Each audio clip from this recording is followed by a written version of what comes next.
Hey guys, welcome to the March 23rd lecture. You did a great job with the discussion board posts last week.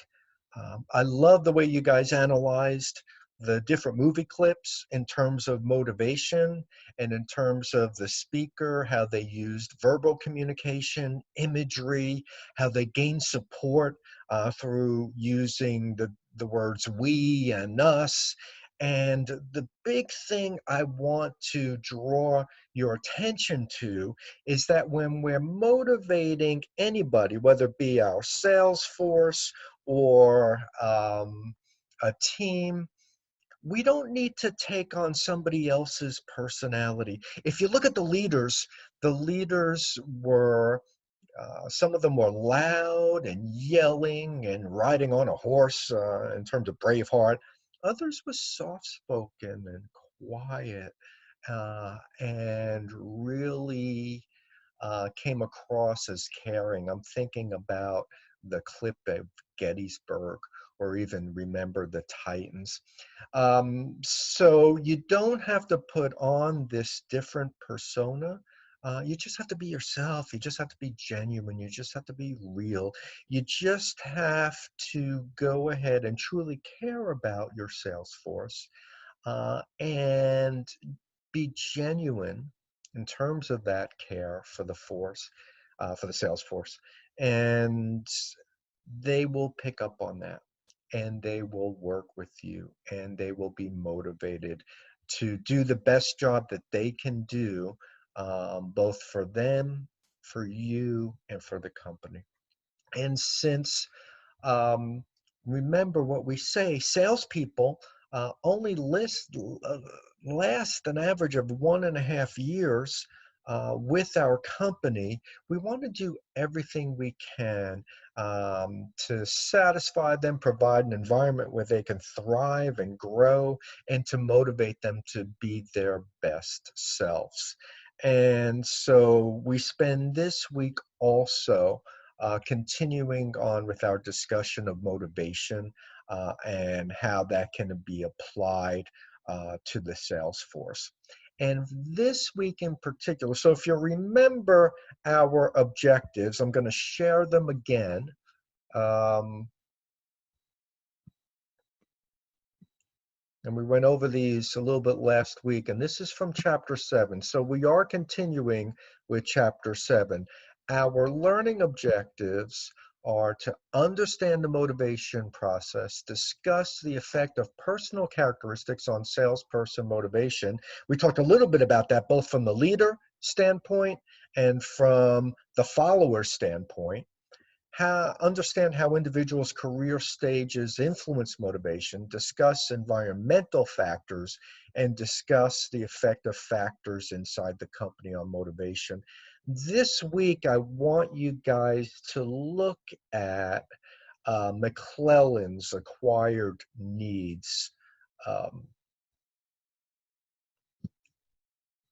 theory and document. So I'm going to put the PowerPoint up on, and we'll talk a little bit about this. So here's the deal.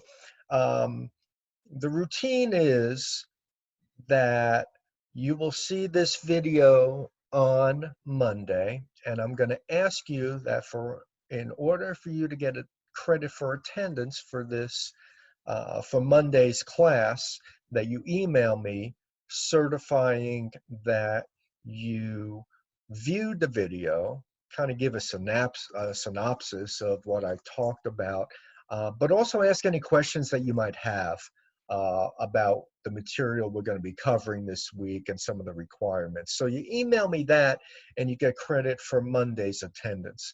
Then on Wednesday, the 25th, by 11:59 at night, I'm going to ask you to take McClellan's acquired needs test, and that can be found under under the Module 3 section in Canvas.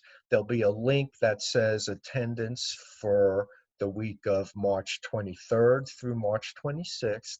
Click on that link, and there'll be instructions. There'll be a link to the test. It's a very brief and quick test, and then a link to this PowerPoint slide. What I'm going to ask you to do is take the test and remember to answer the questions on the test the way you truly are, not the way you'd like to see yourself. And then answer the questions. Now, each one of these profiles, there are only 3 of them, are healthy. There's nothing wrong with them, so don't be concerned about sharing your profile. I mean, if you have a major issue about not sharing it, it's okay. But I want you to take it and tell me either what profile you got after taking the test, or um, if you don't feel comfortable sharing your profile, just tell me what you agree with and what you don't agree with, so on and so forth. If you can do that, and then answer the other questions. The big part about this initial post is that I want to hear from you what types of environments, what types of tasks and responsibilities can you provide your workers for each of the 3 different motivational profiles that can be obtained from McClelland's Acquired Needs Test. So the information is there, the questions are there. You'll need to respond with a discussion board post of at least 150 to 200 words by midnight on Wednesday. And that'll give you credit for Wednesday's attendance. And then on Friday, in order to get credit for Friday's attendance, you'll need to respond to at least 2 of your classmates' initial posts in a response post of at least 100 words. And you can have those to the discussion board by midnight on Sunday. So I give you a couple extra days. Once I see those response posts, then I will give you credit for Friday's attendance as well. So same way we did it last week, I want to briefly go over McClelland's Acquired Needs Test, since it is not in the book. And basically, when you take the test, you'll pop up, and there'll be instructions on how to score the tests at the end of the test. You'll pop up as either an achievement-motivated person, an affiliated motivated person, or a power motivated person. And the achievement motivated person, the goal for these people is to have success in a situation that requires excellent or improved performance. Characteristics are they're concerned with excellence and wanting to do their personal best. They set moderate goals and take calculated risks. They like to take personal responsibility for finding solutions to problems. They have a desire to achieve unique accomplishments. They're restless and innovative. They take pleasure in striving, and they want concrete feedback or concrete feedback. So think about as a sales manager, how you can provide that for those types of individuals on your sales force. They spend time thinking about doing a better job, accomplishing something unusual or important, advancing their career, and goals and how they can be obtained. For the power motivated person, the goal is having an impact or influence on others or events. Characteristics include concern for reputation or position. They like to give advice. They want their ideas to predominate. They like status and prestige. They like to influence others. If they go to extreme, maybe control situations and events or others. Sometimes these descriptions of the power motivated person seem a little negative. They're truly not. They're just trying to do this in a helpful manner. They're often verbally fluent, seen by others as assertive. They spend time thinking about how they can influence and control the situation, and how they can use their personal position to influence others. Then finally, the affiliation motivated person, the goal is being with someone else and enjoying mutual friendship and collaboration, concerned with being liked and accepted in interpersonal relationships, high need for warm and friendly relationships and interaction. They're concerned about being separated from other people, let's just say people. They don't want to be left out. They're not loners. They spend time thinking about wanting to be liked and how to achieve this, consoling or helping people, how to establish, maintain warm and friendly relationships. And they're concerned about the feelings of others and themselves. They really want to be good team members. So one of the implications for managers, we want to select people whose motivational drive fits the task at hand. We want to fit the job to the motivational needs of the worker. In one of the previous classes, we talked about the concept of flow and how people can work for hours on end without being exhausted and being excited about the task.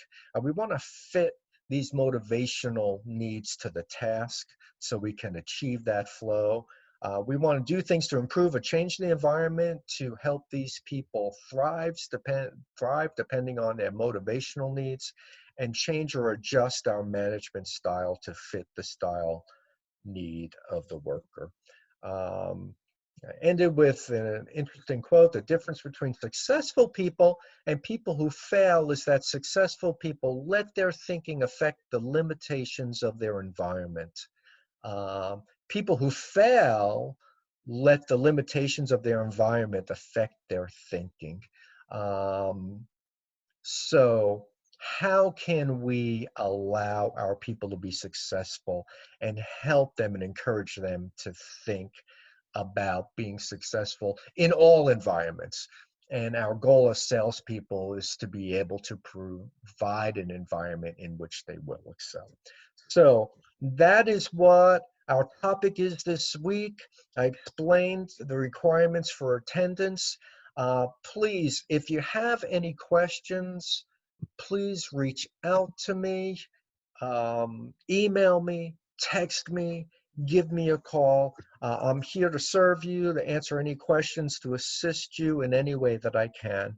And I look forward to seeing you on the discussion boards. Have a great day, guys.